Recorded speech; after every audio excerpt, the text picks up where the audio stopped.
২৭০ দিনব্যাপী ঐকমত্য কমিশনে দলগুলোর আলোচনা এবং শেষমেশ জুলাই সনদে স্বাক্ষরের পর স্বস্তির হাওয়া দেশের রাজনীতির অঙ্গনে। কিন্তু গণভোটের দাবির সঙ্গে জুলাই সনদ বাস্তবায়নে কমিশনের সুপারিশের পর আবারও রাজনীতিতে অনিশ্চয়তা। বিএনপি, জামাত, এনসিপির মধ্যে মতানৈক্য।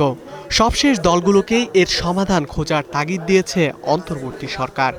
তাদের অবস্থান নেওয়ার জন্য আমাদেরকে আলটিমেটাম বেঁধে দেয় বা জোর করে, তার মানে হচ্ছে ওনাদের মধ্যে ঐক্যমত্য নাই এবং ওনারা চাচ্ছেন ওনাদের দলীয় পজিশনটা যেন এই সরকার আপহোল্ড করে।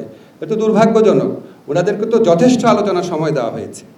এরই ধারাবাহিকতায় বুধবার রাজধানীর তোপখানা রোডে রাষ্ট্র সংস্কার আন্দোলনের কার্যালয়ে গণতন্ত্র মঞ্চের ডাকে আলোচনায় এনসিপি, গণ অধিকার পরিষদ ও এবি পার্টি।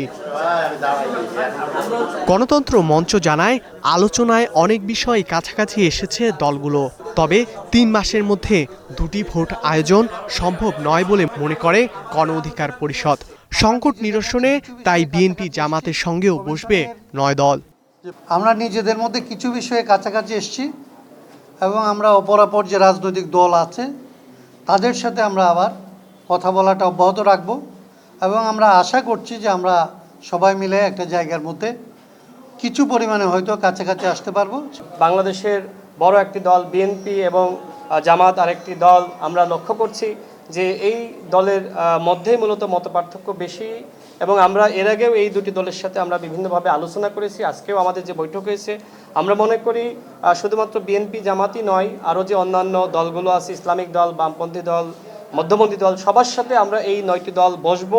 আমরা আশাবাদী অবশ্যই একটি সমাধান হতে হবে। তবে এসব আলোচনার প্রয়োজন ছিল না বলে মনে করে এবি পার্টি। সরকারের সিদ্ধান্ত নেয়ার জন্য পর্যাপ্ত আলোচনা কমিশনেই হয়েছে বলে মন্তব্য তাদের। আমরা ইন প্রিন্সিপাল মনে করি এই আলোচনার দরকার ছিল না। সরকারের কাছে এনাফ আলোচনা হয়ে গেছে। সরকার চাইলেই এখন একটা সিদ্ধান্তে পৌঁছতে পারেন। কারোর সাথে যদি সরকারের আলাদা কথা বলার দরকার হয়, সরকার বলে নিলেই হতো, কারণ এখানে বিবাদমান পক্ষ কিন্তু খুব বেশি না। তো সুতরাং সরকার সবাইকে আবার ঠেলে দেওয়ার কারণে আজকে আমরা একটা দায়ে পড়েছি।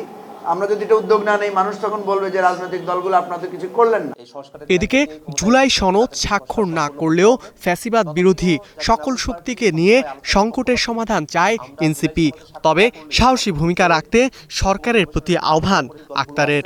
বাংলাদেশে যারা ফ্যাসিবাদ বিরোধী আন্দোলনে এবং সংগ্রামে ভূমিকা রেখেছেন, তাদের সকলের সাথে মিলে এই সংকট যাতে আমরা দূরীভূত করতে পারি, সেই রকম একটা মানসিকতার জায়গা থেকে গণতন্ত্র মঞ্চ, এবি পার্টি, গণ অধিকার পরিষদ এবং আমরা এনসিপি, আমরা সকলে একত্রিত আজকে বসেছি। সংস্কারকে নিয়ে যে সংকটের জায়গা উদ্ভূত হয়েছে, সেটা যেন সুষ্ঠুভাবে এটা সমাধান হয় এবং এই জায়গাটাতে আমাদের পক্ষ থেকে আন্তরিকতা রয়েছে, কিন্তু সরকারকেই আসলে সাহসী ভূমিকা পালন করতে হবে।